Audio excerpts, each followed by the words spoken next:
Assalamualaikum warahmatullahi wabarakatuh. Salam guru penggerak.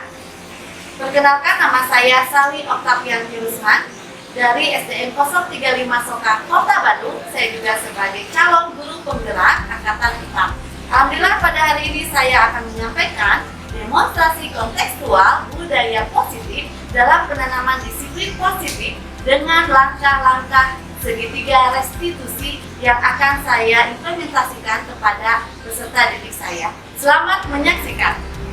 Baiklah, saya akan mencoba memaparkan implementasi budaya positif dengan langkah segitiga restitusi. Sekolah sebagai tempat untuk belajar sejatinya bisa memberikan lingkungan yang aman dan nyaman bagi murid-murid yang mampu atau yang akan mengembangkan diri menjadi insan yang merdeka, mandiri dan bertanggung jawab. Lingkungan yang aman dan nyaman dapat menciptakan budaya positif. Di sini ada 6 langkah pengembangan budaya positif. Yang pertama adalah perubahan paradigma. Salah satu strategi menciptakan budaya positif adalah dengan menanamkan sikap disiplin positif kepada peserta didik. Selama ini yang saya ketahui dalam menanamkan sikap disiplin lebih mengarah kepada agar anak menurut terhadap peraturan dengan paksaan dan hukuman atau bahkan penghargaan. Ternyata dengan mempelajari konsep inti budaya positif, merubah paradigma saya tentang disiplin. Perubahan paradigma dari stimulus respon menjadi teori kontrol yang disampaikan Stephen R. Covey dalam bukunya Principle Centered Leadership tahun 1991. Beberapa di antaranya adalah perilaku buruk bukan semata-mata kesalahan tetapi mempunyai alasan dan tujuan. Pemaksaan bukanlah langkah yang baik tetapi dengan kolaborasi dan konsensus menciptakan pilihan-pilihan baru. Guru tidak bisa mengontrol murid, hanya muridlah yang bisa mengontrol dirinya sendiri. Dan guru berusaha memahami pandangan murid tentang dunia. Yang kedua adalah disiplin positif. Menarik, itu yang saya rasakan mempelajari konsep inti budaya positif ini. Bahwa dalam menerapkan disiplin positif tidak ada paksaan, tetapi penerapannya berdasarkan inisiatif murid. Ki Hajar Dewantara menyatakan bahwa untuk menciptakan murid yang merdeka, syarat utamanya adalah harus ada disiplin yang kuat. Disiplin yang dimaksud adalah disiplin diri yang memiliki motivasi internal. Jika kita tidak memiliki motivasi internal, maka kita memerlukan pihak lain untuk mendisiplinkan kita atau motivasi eksternal, karena berasal dari luar bukan dari dalam diri kita sendiri.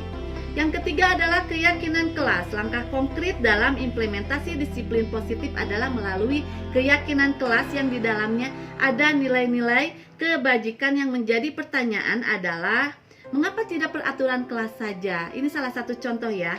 Misalkan kita naik kendaraan roda 2, maka alasannya pasti untuk keselamatan, atau bahkan kita mencuci tangan, memakai hand sanitizer adalah tentunya untuk menjaga kita agar kesehatan kita terjaga dan juga untuk keselamatan.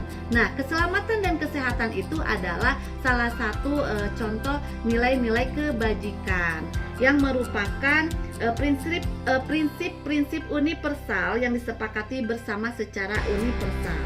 Jadi menurut dosen tahun 1998, suatu keyakinan akan lebih memotivasi seseorang dari dalam atau memotivasi secara intrinsik. Seseorang akan lebih tergerak dan bersemangat untuk menjalankan keyakinannya daripada hanya sekedar mengikuti serangkaian peraturan. Murid-murid pun demikian. Mereka perlu mendengarkan dan mendalami tentang suatu keyakinan daripada hanya mendengarkan peraturan-peraturan yang mengatur mereka harus berlaku begini atau begitu. Kemudian yang keempat adalah kebutuhan dasar manusia. Keyakinan kelas yang terbentuk bisa saja dilanggar oleh murid-murid. Guru mengetahui bahwa perilaku murid didasari kebutuhan yang mendasar, yaitu kesenangan, kebebasan, penguasaan, cinta dan kasih sayang, dan bertahan untuk hidup. Tentunya untuk mengontrol kebutuhan dasar ini, guru harus mengingatkan kembali tentang keyakinan kelas yang telah disepakati bersama. Yang kelima adalah posisi kontrol guru. Jika ada murid yang melanggar keyakinan kelas, bagaimana guru menyikapinya? Di mana posisi kontrol guru untuk menyelesaikan permasalahan pelanggaran yang dilakukan murid-muridnya? Posisi kontrol guru idealnya adalah sebagai pemantau, yang tertinggi adalah sebagai manajer. Sebagai manajer, guru menanggapi kesalahan murid lebih humanis dan bijaksana, tetapi bisa saja terjadi manajer bisa kembali menjadi teman atau pemantau sesuai kondisi yang dihadapinya. Ini salah satu contoh pertanyaan dari seorang manajer. Apa yang kita yakini, nak? Nah, atau apakah kamu meyakininya? Kemudian jika kamu meyakininya, apakah kamu bersedia memperbaikinya? Jika kamu memperbaiki ini, hal ini menunjukkan apa tentang dirimu dan apa rencana kamu untuk memperbaiki hal ini. Itu ya. Yang keenam adalah atau yang terakhir segitiga restitusi. Guru menjelaskan bahwa manusia melakukan kesalahan merupakan hal yang manusiawi. Namun manusia harus belajar dari kesalahan agar mendapatkan kekuatan diri dan bersikap lebih baik. Langkah inilah yang disebut restitusi. Jadi restitusi adalah proses menciptakan kondisi bagi murid untuk memperbaiki kesalahan mereka, sehingga mereka bisa kembali pada kelompok mereka dengan karakter yang lebih kuat. Ini menurut dosen tahun 2004. Restitusi membantu murid menjadi lebih memiliki tujuan, disiplin positif dan memulihkan dirinya setelah berbuat salah. Penekanannya bukanlah pada bagaimana berperilaku untuk menyenangkan orang lain atau menghindari ketidaknyamanan. Namun tujuannya adalah menjadi orang yang menghargai nilai-nilai kebajikan yang mereka percayai. Jadi segitiga restitusi itu yang pertama adalah menstabilkan identitas, yang kedua validasi tindakan yang salah, dan yang ketiga adalah menanyakan keyakinan. Contoh menstabilkan identitas adalah dengan pertanyaan kamu bukan, atau pernyataan ya, setiap orang pasti pernah melakukan kesalahan, atau kamu bukan satu-satunya yang pernah melakukan ini. Kemudian untuk validasi tindakan yang salah, contohnya kamu tentu punya alasan mengapa melakukan itu, atau adakah cara yang lebih efektif untuk mendapatkan apa yang kamu butuhkan. Dan yang ketiga menanyakan keyakinan ya, contohnya keyakinan kelas apa yang telah kita sepakati, atau yang kedua kamu ingin menjadi orang yang seperti apa. Baiklah, itu implementasi dari keenam dalam langkah-langkah pengembangan budaya positif. Nah, ini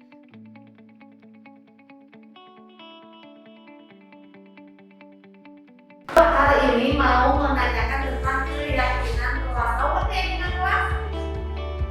Keyakinan kelas artinya kalian mendekati kesadaran untuk melakukan setiap perbuatan yang sesuai dengan peraturan, ya. Oke, siap ya. Nah, di sini juga ada peraturan. Kalian akan tentang keyakinan kelas. Berarti itu gadget-gadgetnya di sini ada, dan di rumah juga ada, ya. Akan menentukan apa itu keyakinan kelas. Contohnya peraturan yang di kelas itu apa saja kira-kira sesama teman? Apa? Tidak mencontek. Coba ibu tulis dulu ya. Ada peraturan tidak mencontek, tidak mencontek. Itu kesadaran sendiri bukan? Kalau mencontek berarti gimana? Itu apa lagi? Kerjakan apa coba? Tugasnya. Jadi misalnya kerja. Selain itu ada lagi tidak? Oh, tidak boleh. Tidak boleh makan di kelas. Katanya boleh ditulis ya. Kalau tidak istirahat ya.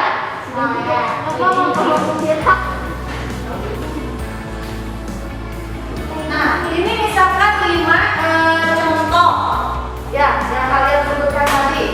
Coba disebutkan. Akan kita jelaskan lagi atau saya sampaikan tentang 2 kasus yang terjadi pada kelas saya. Yang pertama, kasus 1, Zafran adalah murid kelas 4. Zafran jarang sekali mengikuti pembelajaran baik secara sinkronus atau Google Meet ataupun asinkronus melalui Classroom. Tugas yang diberikan guru jarang dikumpulkan. Guru Sali mencoba melakukan restitusi dengan langkah memanggil kedua orang tua dan Zafran sendiri untuk mengetahui permasalahannya.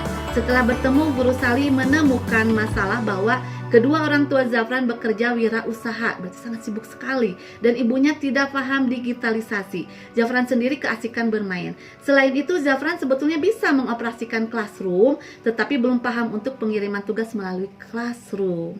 Baik, kita simak videonya ya. Dagangnya? Iya, dagang dari swasta. Jadi bukan produksi. Kalau bapaknya tuh dua-duanya udah kerja ya. Berarti Zafran di rumah siapa tuh? Ini sendiri. Maksudnya itu di rumah ada orang tuanya karena produksi di rumah sendiri. Tapi Oh karena iya sibuk, iya karena sibuk gitu ya, kan. sibuk. Yang namanya produksi gitu Iya, kan. iya. Produksi bahan makanan. Itu kan HP-nya tuh memang gimana sih, susah Iya, ditelepon, bisa ganti. Iya, karena pertama handphonenya juga itu teh kadang handphone jadul teh terus kadang suka nggak aktif. Sebenarnya fasilitas untuk pembelajaran Zafran mah ada ya. Ada sebetulnya mah ada. Ini yang TikTok. Iya. Jadi kalau dibuka di komputer tuh kadang bisa sebetulnya. Tapi memang Kan HP-nya nggak ada. iya, kan maksudnya kalau biasanya yang suka ngobrol tuh kalau nggak saya bapaknya. Zafran bisa upload sendiri nggak? Nah, kalau Japran belum bisa. Ini kalau mamanya kan kerja. Oh, kalau mamanya sama sekali Nggak bisa. ngerti ya? Nggak ngerti mama. Nanti mau bicara dulu sama Zafran berdua ya. Zafran gimana, sehat? Alhamdulillah. Nah, Zafran tahu nggak kenapa ibu panggil ke sini? Zafran dipanggil sama ibu itu ya karena ada beberapa, bukan ada ya, banyak ya. Kenapa Zafran nggak ikut belajar, nggak mengerjakan tugas kan? Aja berapa hari, berapa minggu ya. Ternyata masalahnya bahwa Zafran nggak belajar itu mamanya sibuk kerja, papanya sibuk kerja juga ya. Terus Zafran di rumah sendiri, walaupun memang dekat ya, di rumah juga tempat wira swasta atau tempat dagangan rumah, Zafran juga di situ kan sebenarnya. Nah, ibu di sini nggak akan cari kesalahan Zafran ya, dan bahwa semua manusia juga pasti ada salahnya ya. Ketika kita melakukan kesalahan, kita belajar dari kesalahan itu ya. Coba ibu ingin tahu nih, kenapa Zafran tidak bertanggung jawab terhadap tugas itu yang ibu guru beri? Kenapa coba? Kenapa malas? Ada apa? Oh, ada yang mengerti, ada yang tidak. Tapi di rumah sebenarnya udah bisa Classroom-nya dipakai. Iya, upload tugasnya bisa nggak? Nah, itu upload tugasnya nggak bisa. Tapi kalau ada materi yang ibu kasih, Zafran tahu cara bukanya? Oh, tahu. Coba inget-inget lagi. Di sini kemarin ibu kan sudah ada kesepakatan kelas kan? Zafran tahu nggak kesepakatan kelasnya apa saja peraturannya? Ada, berarti bertanggung jawab terhadap apa? Tugas. Ini salah satu poinnya di sini ada. Ya, di sini keyakinan kelas ini. Ya. Nah, di sini ada belajar adalah satu, sok dibaca. Satu, belajar adalah kebutuhan. Dua, saling membantu dan saling menghargai. Tiga, menghormati orang lain. Empat, bertanggung jawab dalam setiap tugas. Lima, seluruhnya kerja aman dan nyaman. Nah, keyakinan kelas ini pada Zafran yang mana coba? Yang sekarang ibu panggil alasannya yang mana? Nomor berapa? Nomor 4. Nomor 4, bertanggung jawab dalam setiap tugas. Nah, selama ini Zafran bertanggung jawab tidak dengan tugas? Tidak. Dan ini bersedia tidak memperbaikinya? Bersedia. Bersedia bagaimana caranya?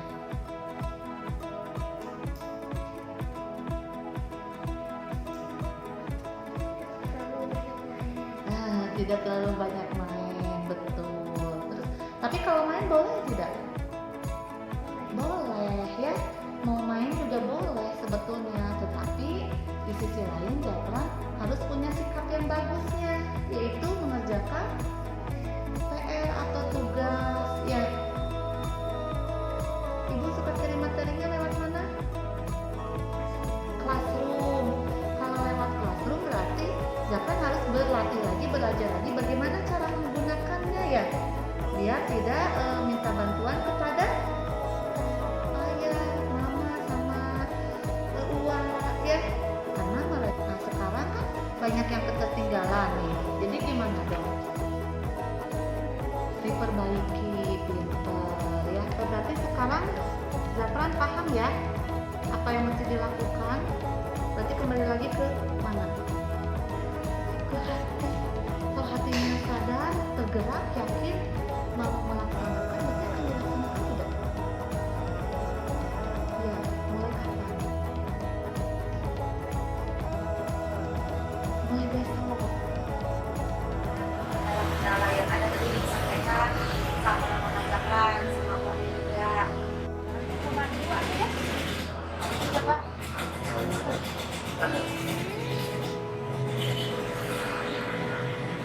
Yang lainnya. Mana kiasan yang dinamakan?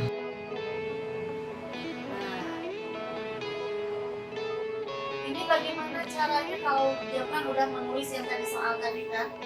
Udah misalnya soal itu kerjakan di Zafran yang foto sendiri.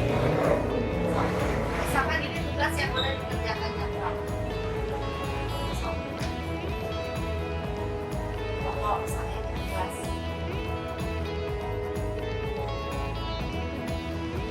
Silahkan. Nah, udah itu udah nyampe ke ibu. Zafran udah kerjain tugas. Ya.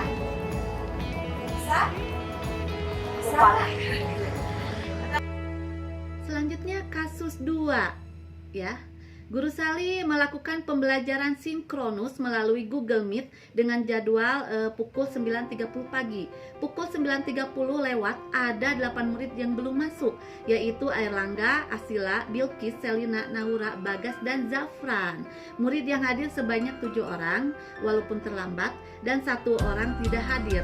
Keterlambatan mereka disebabkan gangguan jaringan internet, ada yang masih di toilet, sarapan pun kekenyangan, dan terlambat bangun tidur. Guru Sali melakukan restitusi dengan mengingatkan kembali pada keyakinan kelas yang telah disepakati bersama. Baik, simak videonya.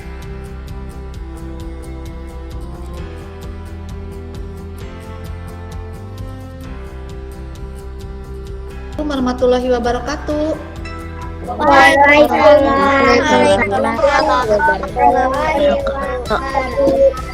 Iya. Coba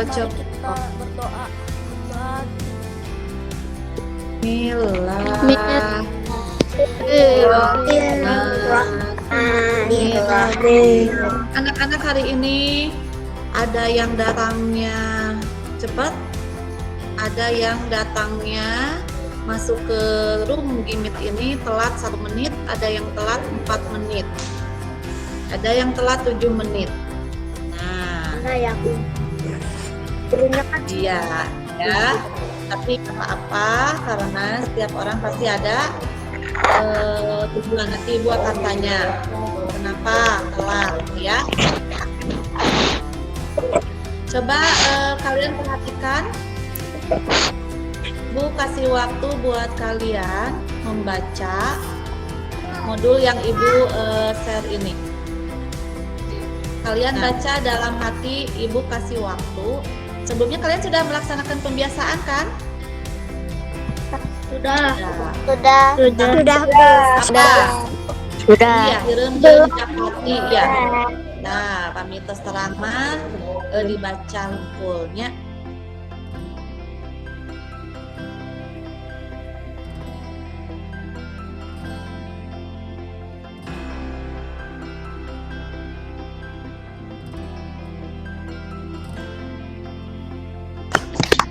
Hebat, 2, 3 ya Pak.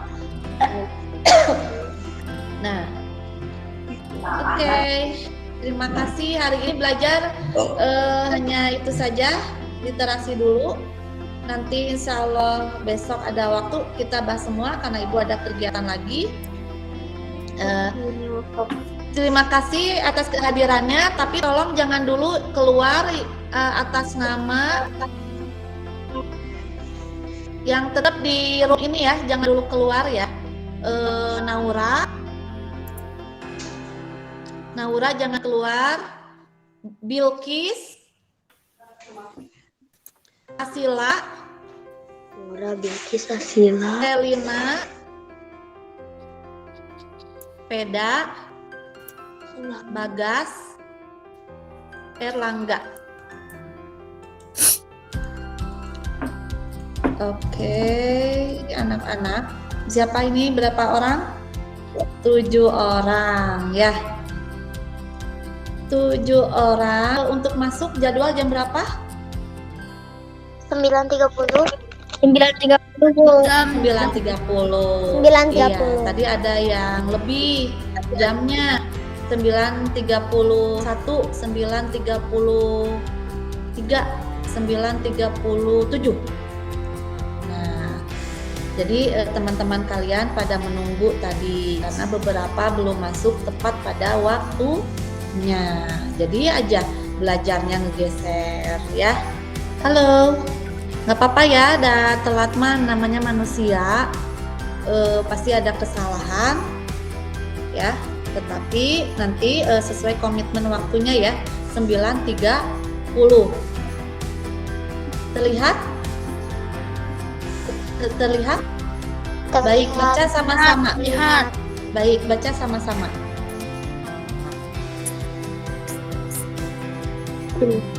Oke, dimulai. Keyakinan. Ya, keyakinan kelas 4D SDN 035 Soka. 1 apa? Belajar adalah kebutuhan. Bukan saling menghargai. Ya.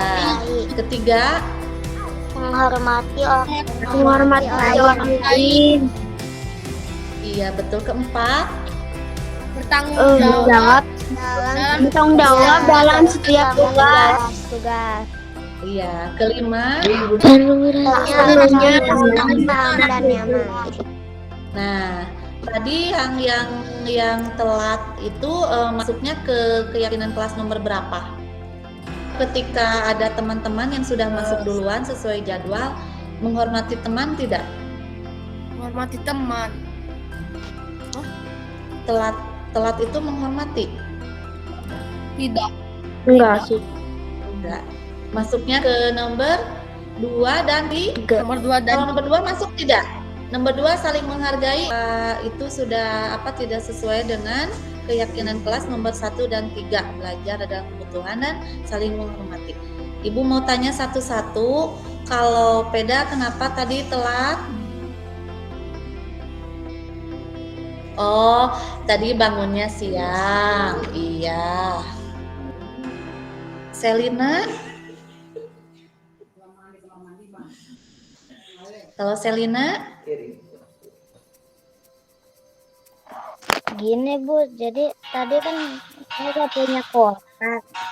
Nah harus nge-wifi. Oh Tapi iya. harus nge-wifi-nya mati, jadi lama lagi.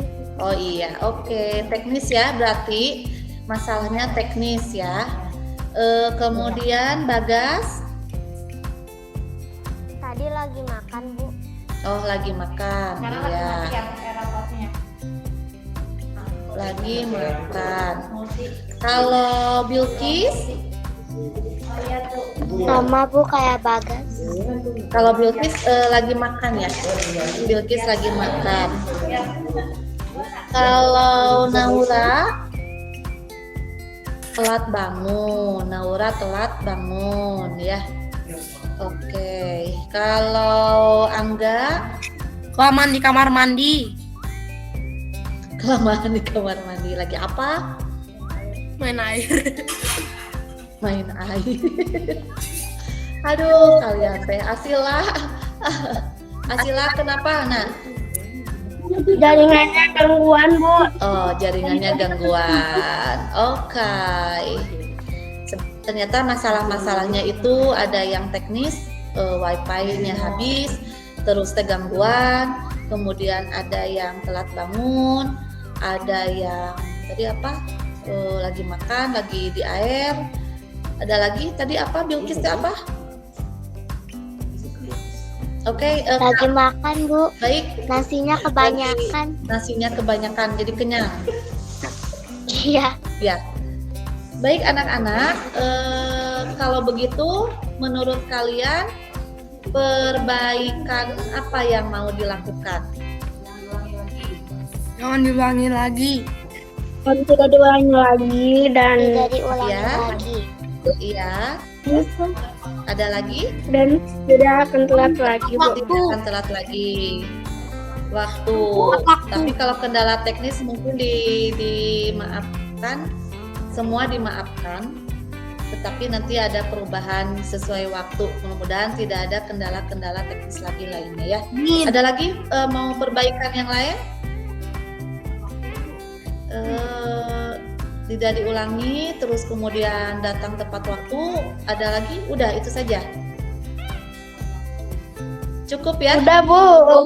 Iya, Bu. Ada merasa terpaksa tidak? Tidak. Tidak. Berarti Japran sudah yakin mau melaksanakan. Hebat. Atuh cas dulu sama ibu. Ya. Itu atas kesadaran sendiri atau karena takut sama ibu? Kesadaran sendiri.